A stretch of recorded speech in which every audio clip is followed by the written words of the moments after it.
The theme, the night it started. You want to know how it started? People expect a scream, a fight, a broken glass moment that feels cinematic. It wasn't that. It was a theme. Old Hollywood by the water. That's what Sloan called it.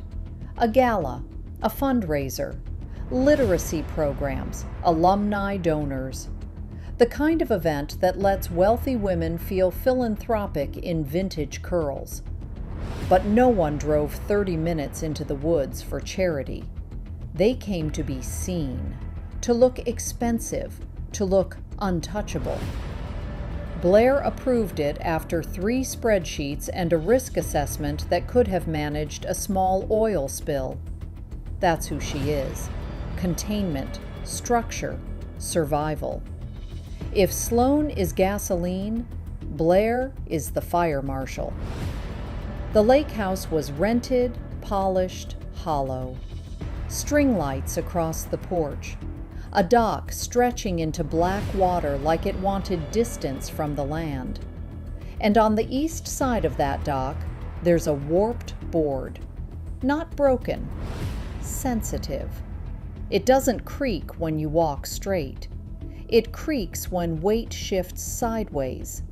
That detail matters, because by 10:42 p.m., someone shifted. Declan arrives. Declan Hayes wasn't invited, technically.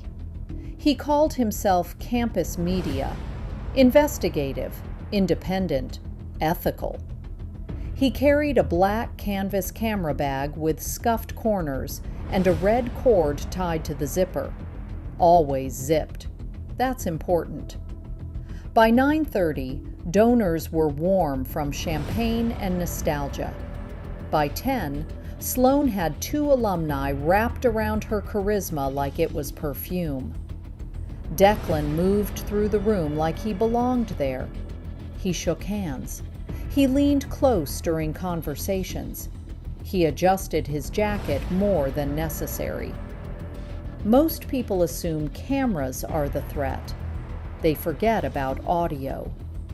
I watched him hug 3 girls in under 10 minutes. Each time, his hand slid briefly inside his coat lining, like he was checking something or placing something. At 10:42 p.m., his phone sent a message. "Where are you?" 4 words. No response. After that, the air changed, and the dock got quiet. The dock. People drifted outside in pairs. That's what happens when champagne meets insecurity. The dock lights reflected on the water, pretty enough to be dangerous. Declan walked toward the east side. The warped board creaked once. Just once. Sloan laughed too loudly at something Ryder said. Blair's voice cut low and sharp. "Not here." I remember that, because it sounded like instruction. Declan adjusted his bag strap. He looked amused, like he had already seen something he shouldn't have. I stepped onto the dock. The board didn't creak under me. Straight steps never do. But when Declan shifted sideways, it complained. That hollow sound that doesn't echo. He looked at me and smiled. "You'd be surprised what people say when they think they're safe," he said.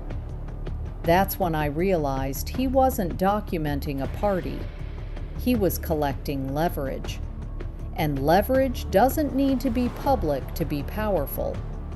It just needs to exist.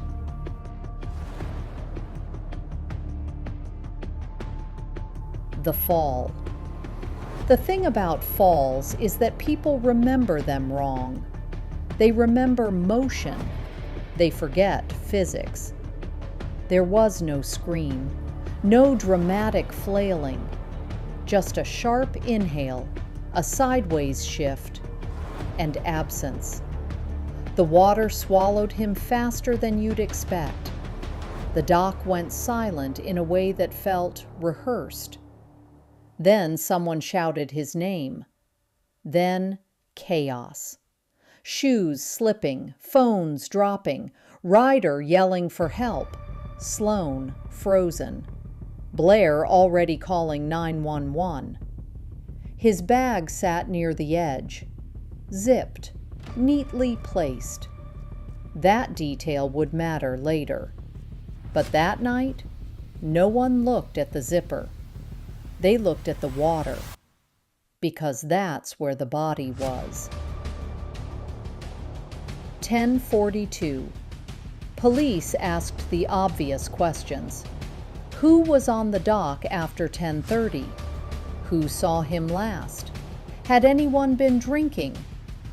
Declan was pulled out alive, critical, unconscious. The official word was accident, loose board, wet wood, loss of footing. But the warped board doesn't give under downward weight, only sideways. At 10:42 p.m., that message was sent. Where are you? Police couldn't determine the recipient immediately. They could determine the timestamp. Seconds later, his recording corrupted. Not partially, cleanly. From 10:30 to 11:03 p.m., gone. And his bag? Still zipped. The first lie. Back at the house, the girls whispered like the walls had ears, which was almost funny, because they didn't know yet how close to truth that was. Sloane said, "It was an accident." Blair said, "We stick to the timeline." Ryder said nothing. Nova watched everyone, and I stood near the window, listening to the lake breathe against the dock. People think chaos begins with noise. It doesn't. It begins with silence. The police left that night believing it was a slip, an unfortunate angle, a tragic fall.